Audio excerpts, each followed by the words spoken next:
अस्सलाम वालेकुम दोस्तों, मेरा नाम है असीब शफकत और आप देख रहे हैं हंसी टीवी।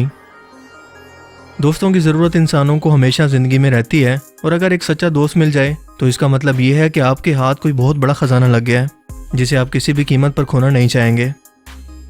सच्ची दोस्ती इंसानों के साथ साथ जानवरों के साथ भी हो सकती है, लेकिन जब बात की जाए वफादारी और दोस्ती निभाने की तो जानवर इंसानों से ज़्यादा ही वफादार साबित होते हैं। आज की इस वीडियो में हम जानवरों की इंसानों से वफादारी और दोस्ती की कुछ ऐसी सच्ची कहानियों के बारे में जानेंगे जिन्हें देखकर शायद आपकी भी आंखों में आंसू आ जाएं, क्योंकि दोस्ती का म्यार एक सच्चा दिल है कि सामने वाले शख्स को बिना कही आपकी बात समझ आ जाए। दोस्तों, हमारी पहली कहानी है चीकू नाम के कुत्ते की, जो कि सुनकर शायद सिर्फ आपको एक फर्जी कहानी लगे, लेकिन एक्चुअल में यह ना सिर्फ रियलिटी है बल्कि इसका स्टैचू आज भी इसे ट्रिब्यूट के तौर पर जापान के रेलवे स्टेशन के बाहर पब्लिक के सामने मौजूद है। टोक्यो यूनिवर्सिटी के प्रोफेसर हिट्सब्रो यूनो को स्टेशन के पास एक लावारिस कुत्ता मिला जिसे वो अपने साथ घर ले आए, लेकिन कुछ ही अरसा के अंदर ही चीकू के साथ प्रोफेसर का एक बहुत ही मजबूत रिश्ता बन गया।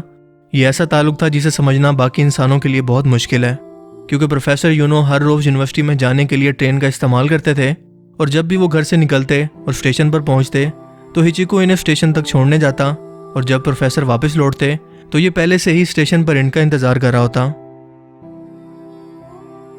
ये इसका रोज का मामूल बन चुका था और आसपास के लोग भी इसे अच्छी तरह से पहचानने लगे थे कि ये किसका और क्यों इंतजार करता है। लेकिन 21 मई 1925 को अचानक ब्रेन हेमरेज की वजह से प्रोफेसर यूनो की अचानक मौत हो गई, लेकिन हिचिको को चौंका इस बात का इल्म नहीं था, सो वो मामूल के मुताबिक प्रोफेसर यूनो का इंतजार करता रहा, इस बात से बेखबर कि इसका मालिक अब इसे दोबारा मिलने के लिए कभी नहीं आएगा। आसपास के लोगों ने हिचिको को रोजाना यहाँ पर इंतजार करता देखकर इसे कई बार घर छोड़कर आए, लेकिन फिर भी वो रोजाना स्टेशन पर पहुंचकर प्रोफेसर का इंतजार करता कि शायद ट्रेन में से उतरते हुए मुसाफिरों में से इसे अपने मालिक की शक्ल कहीं से नजर आ जाए। इसी इंतजार में सुबह से शाम हो जाती। इस तरह ये इंतजार 10 साल तक चलता रहा। जी हाँ, 10 साल तक, क्योंकि 10 साल के बाद इसकी मौत हो गई। प्रोफेसर यूनो के घर वालों ने इसे कई बार घर ले जाने की कोशिश की, लेकिन आखिरकार वो लोग भी इसके प्यार के सामने बेबस हो गए और इसे यहीं पर छोड़ दिया। मौसम के बदलने की वजह से वो बीमार रहने लगा और 10 साल के तवील इंतजार के बाद 8 मार्च 1935 में इसकी इसी स्टेशन पर मौत हो गई, जहां टोक्यो के इसी शिबुया स्टेशन के बाहर इसकी मूर्ति बनाई गई है, जिसे देखकर लगता है कि वो शायद आज भी किसी के इंतजार में यहां पर खड़ा है। 1969 में लंदन के रहने वाले एंथनी बॉर्क और इसका एक दोस्त चिड़ियाघर में घूमने के लिए गए। यहाँ पर इन दोनों दोस्तों ने बहुत ही प्यारा एक शेर का बच्चा देखा जो उनको पहली नज़र में ही भाग गया। खुशकिस्मती से इस जू के अंदर कानून था कि अगर कोई भी शख्स जू के जानवरों को खरीदना चाहे तो वो खरीद सकता है। सो वो इस मासूम से दिखने वाले लेकिन फितरी तौर पर ख़तरनाक जानवर के बच्चे को खरीद कर घर ले आए, जहाँ इन्होंने इसे अपने स्टोर के अंदर रखा। वो इसके साथ खेलते थे। इसके अलावा इसे खेलने के लिए अलग से गार्डन भी दे रखा था। ये बच्चों के साथ बहुत ही शौक से खेलता था। इस टाइगर का नाम क्रिश्चियन रखा गया, लेकिन मसला ये था कि ये जानवर वक्त गुजरने के साथ साथ साइज़ के अंदर बढ़ने लगते हैं। इनके पंजे, दांत और सबसे बढ़कर इनकी शिकार करने की फितरत पर कभी भी भरोसा नहीं किया जा सकता। लिहाजा जब ये साइज़ में बड़ा होने लगा तो इसे घर के अंदर रखना मुश्किल हो गया। सो एंथनी ने मजबूर होकर इसे अफ्रीका के जंगलात के अंदर छोड़ दिया ताकि ये अपने कुदरती घर में रह सके। कुछ सालों बाद जब ये दोनों दोस्त क्रिश्चियन से मिलने के लिए अफ्रीका के जंगलात में गए और यहाँ पर खड़े होकर काफ़ी देर तक क्रिश्चियन का इंतजार करते रहे, क्योंकि वो यकीन से ये नहीं कह सकते थे कि क्रिश्चियन उनसे मिलने के लिए वाकई आएगा या फिर इनके साथ क्या बर्ताव करेगा। लेकिन हैरत अंगेज तौर पर क्रिश्चियन ना सिर्फ वहाँ पर मौके पर पहुँच गया बल्कि इन दोनों दोस्तों के साथ उसका बर्ताव कुछ ऐसा था।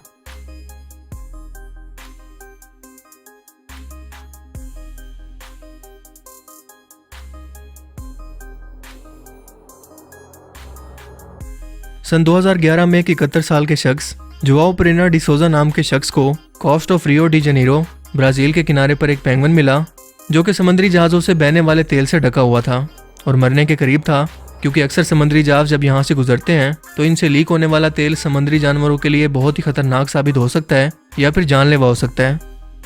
डिसोजा इस पेंगुइन को उठाकर घर ले आए और 3 दिन तक इसे मुसलसल अपने घर के अंदर रख कर इसे साफ करते रहे, इसे नहलाते रहे, इसे खाने के लिए मछली दी। यूं ये कई दिन तक इनके साथ इनके घर में रहा।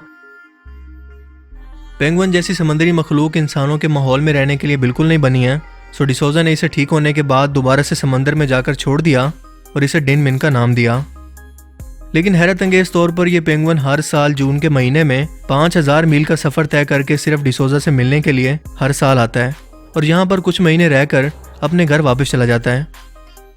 ये डिसोजा की गोद में लेटता है, इनके हाथ से खाता है, इनके हाथ से नहाता है, ये इसे उठाकर घूम सकते हैं, लेकिन कोई भी और शख्स इसे हाथ लगाने की कोशिश करे तो ये ना सिर्फ अग्रेसिव हो जाता है बल्कि उस पर बाकायदा हमला करता है। 5000 मील का सफ़र एक छोटा सा समुद्री जानवर तैर कर सिर्फ अपने एक इंसानी दोस्त से मिलने के लिए करता है, वो भी हर साल। इतना तो शायद हम इंसान भी आज किसी के लिए ना करें, क्योंकि खुदगर्जी तो सिर्फ इंसानों के अंदर होती है, जानवरों के अंदर नहीं। इटली के रहने वाले रेनो लोस्ली नाम के शख्स अपनी पालतू बिल्ली से बहुत ज़्यादा प्यार करते थे। वो इसके साथ घंटों तक खेलते थे, इसका हर तरह से ख्याल करते थे और इन दोनों के दरमियान बहुत ही प्यार और मोहब्बत और दोस्ती का रिश्ता मौजूद था। 22 सितंबर 2011 को 71 साल की उम्र में इनकी मौत हो गई, जिसके बाद इनकी बिल्ली डोल्डो बहुत ज़्यादा उदास हो गई। इसके सामने इसके मालिक को दफनाया गया, जिसके बाद वो मुसलसल 1 साल तक इसकी कब्र पर रोज़ आती रही। लेकिन ये कब्र और पत्थर इसकी समझ से बिल्कुल बाहर थे, लिहाजा वो इसके ऊपर जाकर लेट जाती और वहीं पर सो जाती। इटली के अंदर बहुत सारे लोग आज भी कब्रों के ऊपर बिल्ली या फिर दूसरे जानवरों का आना मनूसत समझते हैं। सो इन लोगों ने कई बार इसे पत्थर मारकर यहाँ से भगाने की कोशिश की, लेकिन ये फिर भी मौका देखकर हर बार वहाँ पर पहुँच जाती। इसके अलावा ये अपने साथ डिस्पोजेबल कप और कई दूसरी चीज़ें भी लेकर आती थी, जिसका मकसद अपने मालिक को प्यार दिखाना था। और जब तक ये जिंदा रही ऐसा ही करती रही, क्योंकि ये जानवर ना तो भूल सकते हैं ना ही बोल सकते हैं, बल्कि सिर्फ अपने प्यार का इजहार ही कर सकते हैं। वाशिंगटन में रहने वाला एक लड़का स्टुअर्ट फेल्क्विस्ट, जिसको परिंदे बहुत ज़्यादा पसंद थे, वो जब भी रास्ते के अंदर पड़े हुए किसी जख्मी परिंदे को देखता तो इसे घर ले जाकर इसका ट्रीटमेंट करता और इसके बाद इसे आसमान में छोड़ देता।